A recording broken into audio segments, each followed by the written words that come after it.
evening, everyone. I think this is working.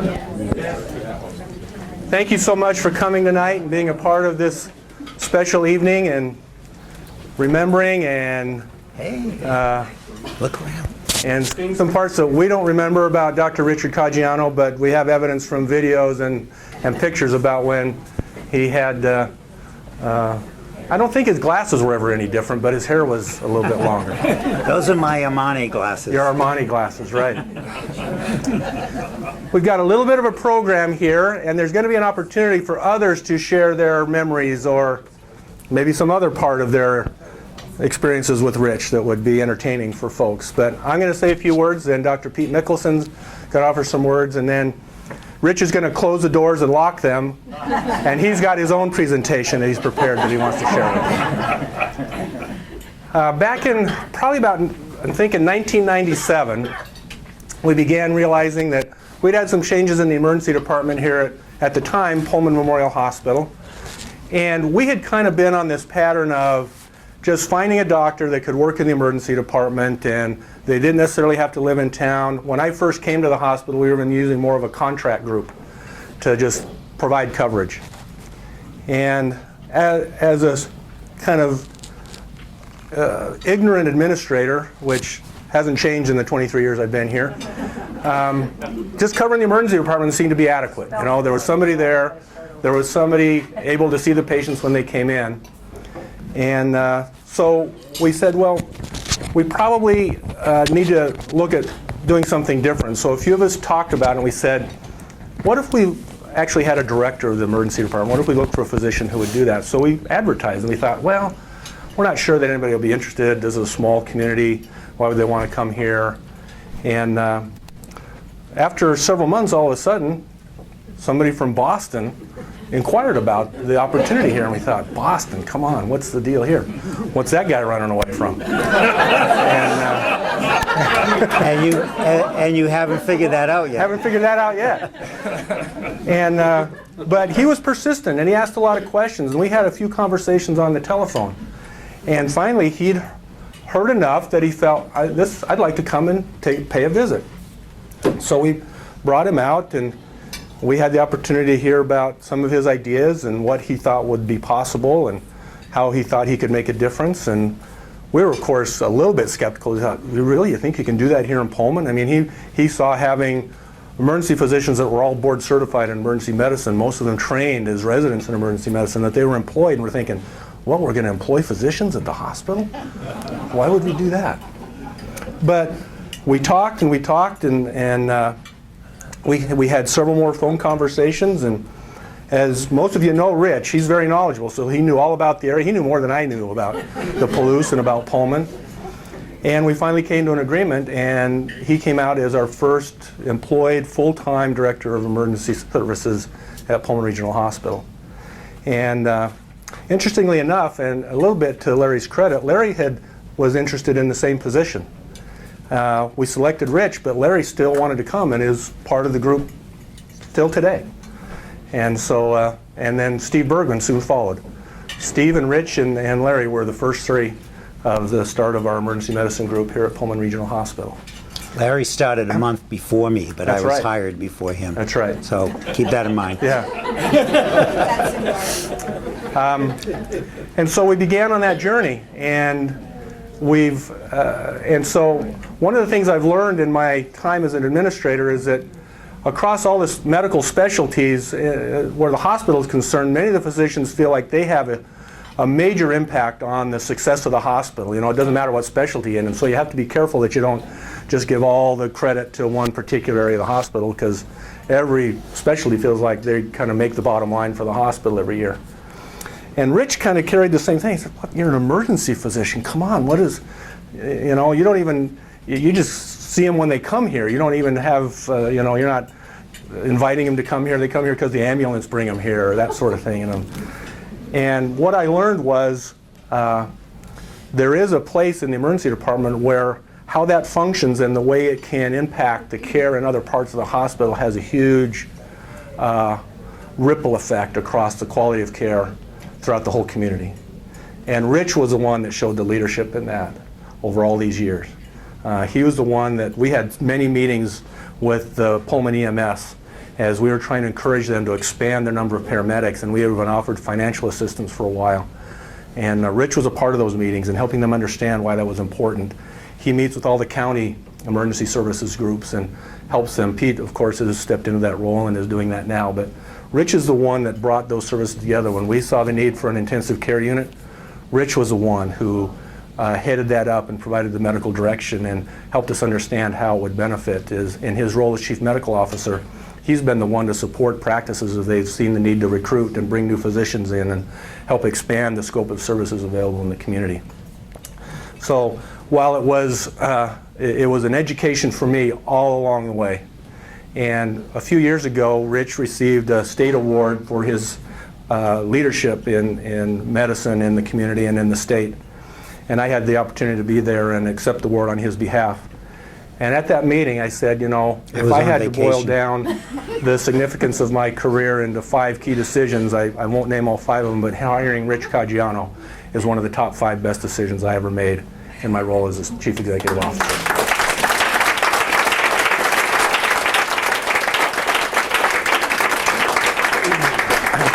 So ignorance sometimes works out okay. Overrated and underpaid.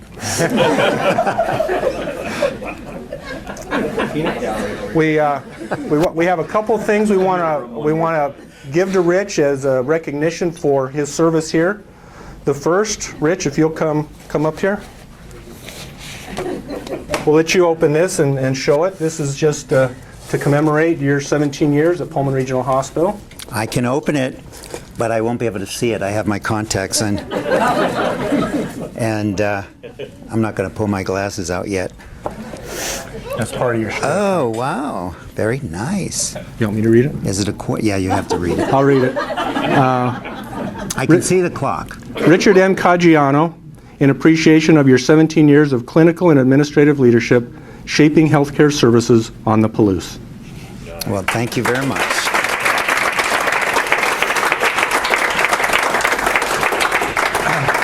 The other that's hopefully a little more personal for Rich, we can't show you, but we want to present it to him so that he knows that it's going to happen, is this is kind of his actual retirement gift. Rich, they want you in the video over here. Oh. And this is a stainless steel picnic bench that will be on the summit of the Loop Trail at Kamiak Butte with Rich's name engraved on it. Wow. Well, that's touching because I have my dog's ashes spread up there. Yeah.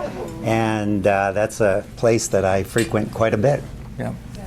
So, on behalf of everybody at Pullman Regional Hospital, the Board of Commissioners, the medical staff, the employees, the volunteers, the auxiliary, thank you very much, Rich. Thank you. I actually would like to be the ranger there someday, so keep your dogs on the leash. And so I'm going to turn the time over to Pete Nicholson. Thank you. I think we'll have time for more than one standing ovation for Rich tonight. I think his career deserves that. I appreciate the time to be able to say a few words about one of my favorite people, both personally and professionally, Dr. Richard Caggiano.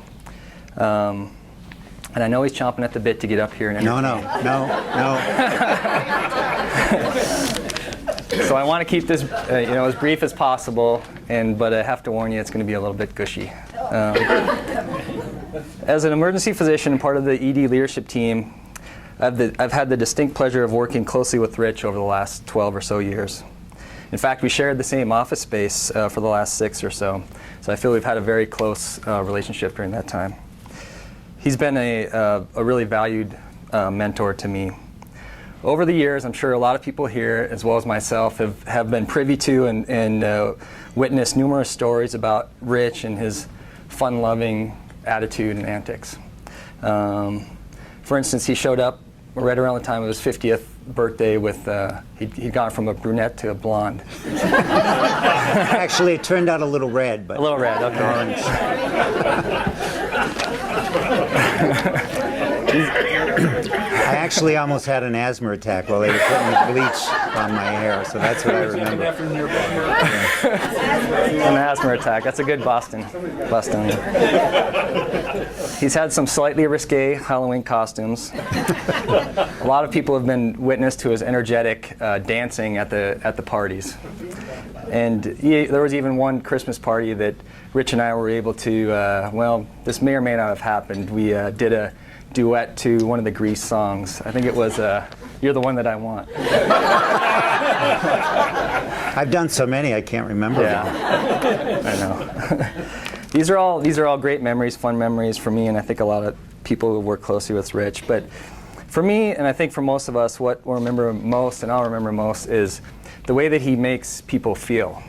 And when I was thinking about talking tonight, which I have to admit I've been pretty nervous about, I kept coming back to this quote by Maya Angelou. I think I'm saying her name correctly. She's a famous American poet who died last year. And she said that I've learned that people will forget what you said, people will forget what you did, but people will never forget how you made them feel. So Rich has said and done a lot of things throughout his career and through his personal life.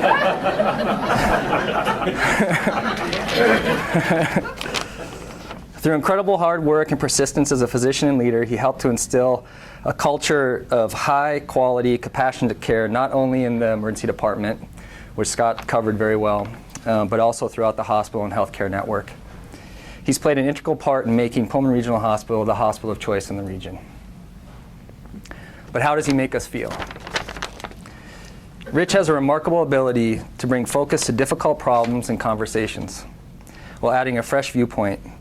He always disagrees respectfully. It's true. And leaves folks with the feeling that they've been listened to and have a general good feeling. He has a way of making people feel good, welcome, and valuable. And I think this is evidence of that tonight, where this is a busy fall Tuesday night and a stormy night, and we have a nice group of folks here to celebrate this honor and prestigious career. There are people who would like to be here who can't, and there are lots of nice quotations in this book that Karen put together. I would encourage everybody to look through that if they have a chance. Dr. Rodriguez wasn't able to be here tonight, but he sent a message for you as well, Rich. And I think this sums some things up pretty well. He's had a 15-year career with you. He said, "Richard, I would have to say, is the most influential physician in my life. I used his philosophy over the past decade and a half. It's a slow and grinding course, but it gains friends and respect over the long haul. I recently used Dr. Caggiano's leadership philosophy in my deployment in Baghdad. Over the course of 15 months, I was able to depart with long-term friends. Thanks, Rich." Is that why we're losing in Iraq? Yeah. But too friendly. Too friendly. Rich, you've favorably impacted the lives of a lot of people in this room, and even more patients in our community. You will be missed immediately, but your positive influence will last for a very long time. Thank you. Thanks, Pete.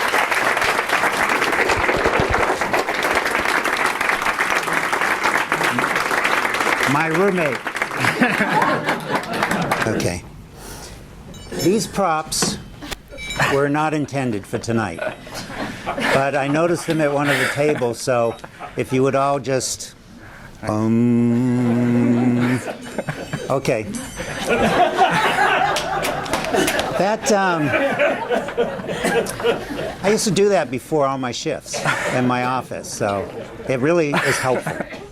Well, people probably know that I'm kind of a low-tech, and this is going to be very low-key, and there's not going to be any PowerPoint, etc.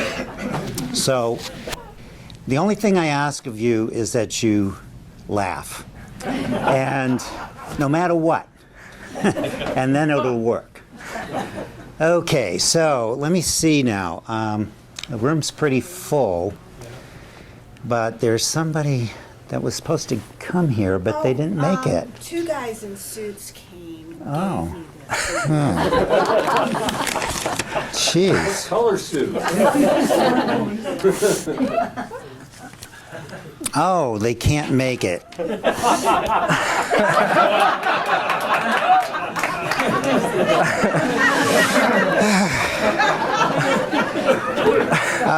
Karen, do you want to read this? I don't feel like putting my glasses on yet.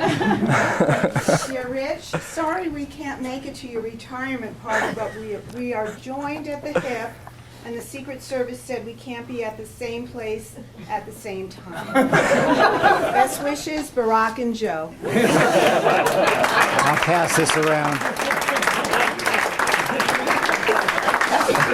Yeah, Barack had a chess game with Putin, and he couldn't miss it because whoever wins gets to take Syria.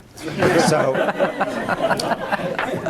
I'm going to start off. I started off with a little bit of a political joke, but I'm going to move from that and just look around. And I do see there's one other celebrity in the crowd here. Kenny? You may not know this, but Kenny Rogers is here tonight.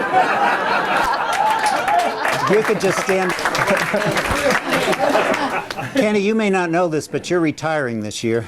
I don't. And you're going on tour in November. And that's now, so you're on tour.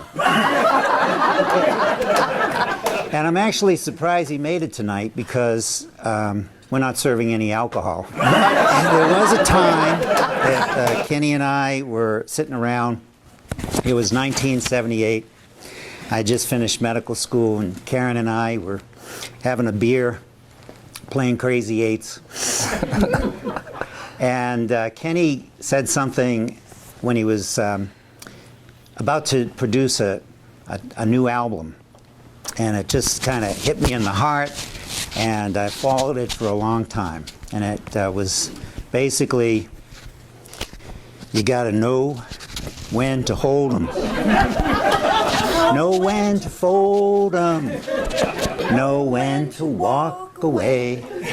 Know when to run. So, Karen and I got engaged a year later.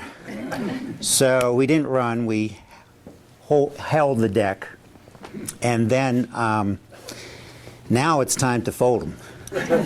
So I just think that there's a lot of great stuff about that. Kenny, you may not know this, but Willie Nelson is getting an award tomorrow at the White House. And I hope you get that next year. I hope your tour goes well. I hope you don't have to stop short like Glenn Campbell did. So, let's see. I know. My wife advised me against some of these jokes. You do have to know when to hold them. So we covered politics and country music, and now I want to do a sports analogy. And so I'm going to take you back to when I was age 8. The year was 1960. My uncle Anthony and my father Vincent. And of course, my aunt was a baseball fan. She was Mary, and she was watching on television with Joseph and a whole bunch of other angels and saints. And it was Ted Williams' last game at Fenway Park. But it was my first. And at the bottom of the 8th, he hits a home run. Now, you know, the lore was that he hit a grand slam, but I realized that he really just hit a home run, and that was actually his only hit that night. But everybody stood up and cheered, and I didn't, you know, I just think, well, this is cool. You know, you just, as an 8-year-old, you just stand up and cheer. But he hit over 400 3 times in his career, and nobody has done that since. And his last game, he was 42. So again, he kind of knew when to hold him and when to fold him. And, you know, I had all these other jokes that I was going to do because he died in 2002, and he was cryopreserved. And in Boston, and Ted Williams was a pretty big figure in Boston. You'd see him on the golf course and that sort of thing, because he loved golf. Then he moved down to Florida. But anyway, the lore was that it was just his head, but it's not. So I had all these jokes about, all he could do is bunt, and then he would suffer bunt trauma to the head, and he'd go headlong into first base, and then he would slide head first into second base, and the next day there'd be headlines that the Red Sox won a doubleheader.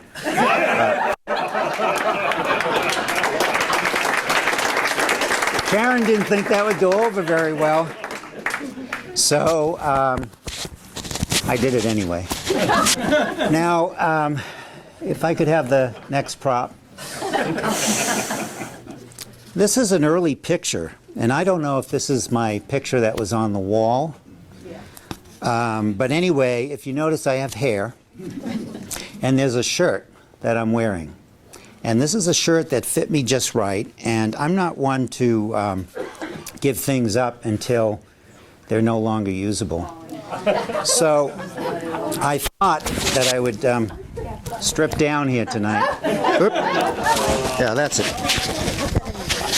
Let's see here. I was a little concerned about that. Put it in your pocket. Here, you take this, and then, and now I have in my pocket 2 Washington licenses that I won't pass around because they're legal documents, but I'm in that shirt. We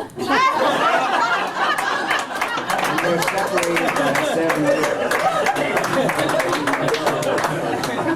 And I'm wearing this shirt tonight. Sartorial splendor.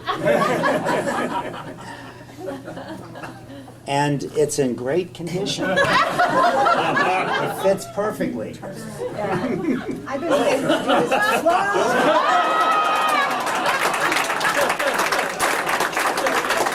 Another symbolic gesture.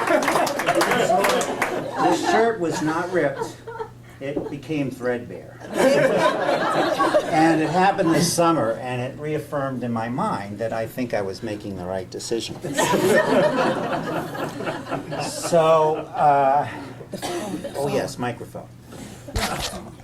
Oh yes, yes, yes. Oh, that's right.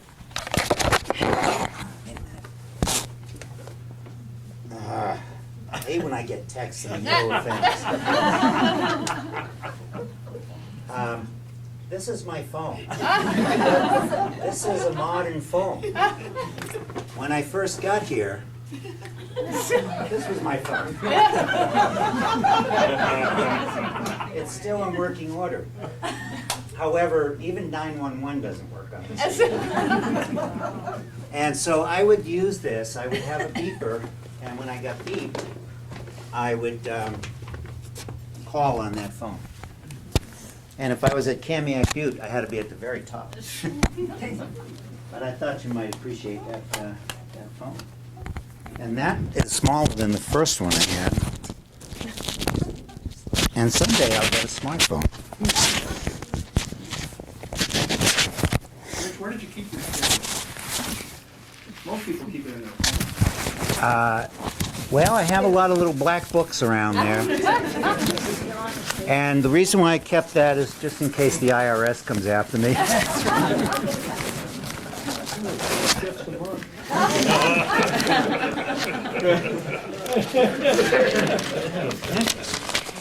Yeah, you shouldn't really be looking through that because I have all kinds of... Is that Kenny Rogers? I have all kinds of things about you in there, Morgan. You don't want to see it. So let me see now. Let me just put my glasses on just in case I need it. Okay, let's see if I did everything I was going to do. All right, low tech, yeah. All right, okay. That's it. That's all my props. I mentioned the Saints, right? Okay. So I want to thank you for being here and I feel like you're honoring me, but I'm actually honoring you because everybody made my job relatively easy. And if it weren't for everybody else, I really couldn't do what I did.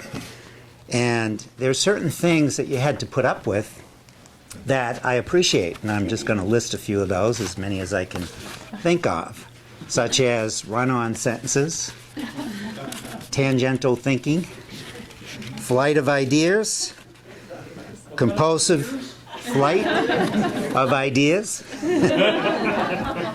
compulsive didactic nature or didactiveness. Didactical, yes. Yeah, that is correct, but it's more Old English than current. Esoteric conversations and sometimes ruminations. So I appreciate that.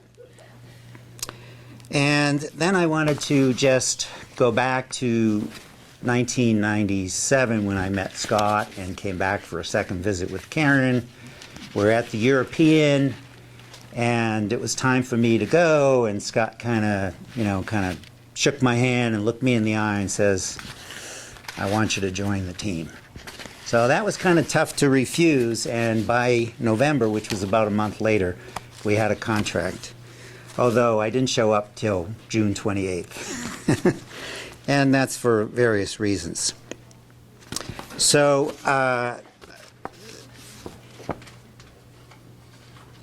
oh yes, I would like to do specific acknowledgments, but I can't because I might leave somebody out, and I don't want it to sound like the Academy Awards, which can be very boring. However, there's one person that I have to go home with tonight, so I want to acknowledge my wife, Karen.